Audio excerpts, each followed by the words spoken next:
Class 7, chapter number 2. Name of the chapter is Motion and the subject is Physics. Students, in the previous class, we have already discussed that what is motion and what is rest, right? So today we are going to move further, and in today's class we will learn about the types of motions. Motion is of different types. Okay, we know that whenever something is moving, for example, this pointer, this stick is moving on the whiteboard, right? So this is called motion. And there are different types of motions. Say if I drag this stick like this, then I will say it is moving in a straight line, right? But if I drag this stick like this, then it is not a straight line. Clear? So on the basis of movement, there are different types of motions that we are going to discuss in today's class. Here I have written different 8 types, but along with these 8 types, there are more 2 motions. These are uniform and non-uniform motions, okay? That we will discuss in the next class, but today we are going to focus on only these 8 types. Here on the whiteboard, I have written all the 8 types of motions, and also for a hint, I have mentioned the type of movement in the square brackets. Okay, I have mentioned the name of the motion along with the type of movement, so that you can remember each and everything in a simple manner. Now let's discuss all these motions one by one. The first type of motion is translatory motion. By the word translatory, you have to remember in a straight line. Okay, so in a line. Clear? By the word translatory, you have to remember in a line, which means the type of motion which is in a line is known as translatory motion.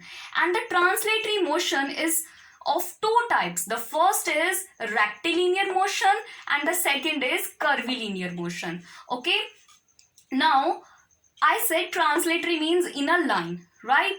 So line means whenever an object moves and covers the same distance in the same time, it is known as translatory motion. Now what does this mean? See, if I drag this scale in such a way like this, right?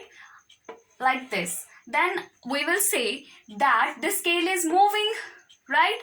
And if it is moving, that means it is in motion. So in what direction it is moving, in what manner it is moving? It is moving in a line, right?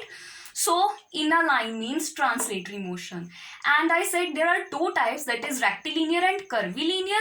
But a rectilinear motion is specific for straight line. Okay, see, again I am going to move the scale. See, this scale is moving in a straight line, so we will say it is rectilinear motion. This movement is rectilinear motion. Okay, but if I will move the scale like this, then is it rectilinear? Is it moving in a straight line? The answer is no. In this direction, the scale is not moving in a straight line, although it is moving in a curved path, right? So the curvilinear motion is what? Whenever an object moves in a curved path, it is known as curvilinear motion. As we have discussed the first part, that is translatory motion, and I told you that you have to remember this hint, that in a line. Okay, translatory means in a line, and then we know that it is subdivided into 2 categories, rectilinear and curvilinear. Rectilinear in straight line and curvilinear means in the curved path. Okay, now let's see the other types. Second type is circular motion. By the word circular motion, you have to remember along a circular path. Okay, and here I have shown an arrow also. Circular motion is also a type of curvilinear motion. Okay, this arrow means that circular motion is also a type of curvilinear motion. And the example is the motion of earth around the sun. Okay, and here I have written revolution. And here in the third type I have mentioned rotation. So that is what you have to remember along with these two types, that circular motion is a type of curvilinear motion, or you can say circular motion is also curvilinear motion. Okay, so you can relate both these. But what is the difference between these two, circular and rotatory?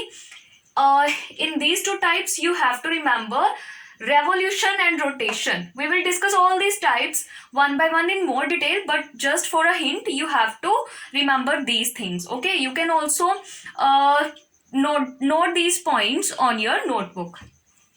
Third type is rotatory motion, and with this type you have to remember about a fixed axis. Okay, example is earth on its own axis, means the movement of earth on its own axis. Okay, and this is known as rotation. Then the fourth type is oscillatory motion. With the word oscillatory you have to remember to and fro motion. Okay, when an object moves in to and fro position, it is said to have oscillatory motion. Then fifth type is vibratory motion. It basically these two, we can relate these two types. Okay, vibratory, when the to and fro motion is very fast and repetitive, then we can say it is vibratory motion. Okay, so we can relate both these motions. So which means to and fro, also you have to remember to and fro in this case, but some part, which means the some part of an object is in to and fro motion while the rest of the object remains the same. Okay, here the whole object will move in to and fro. Okay, then the sixth part is repetitive motion, which means repetitive means repeat, right? So repetitive means repeats. So here time, right? So at same time two or more types of motion whenever are performed, they are known as multiple motion. The last one is random motion.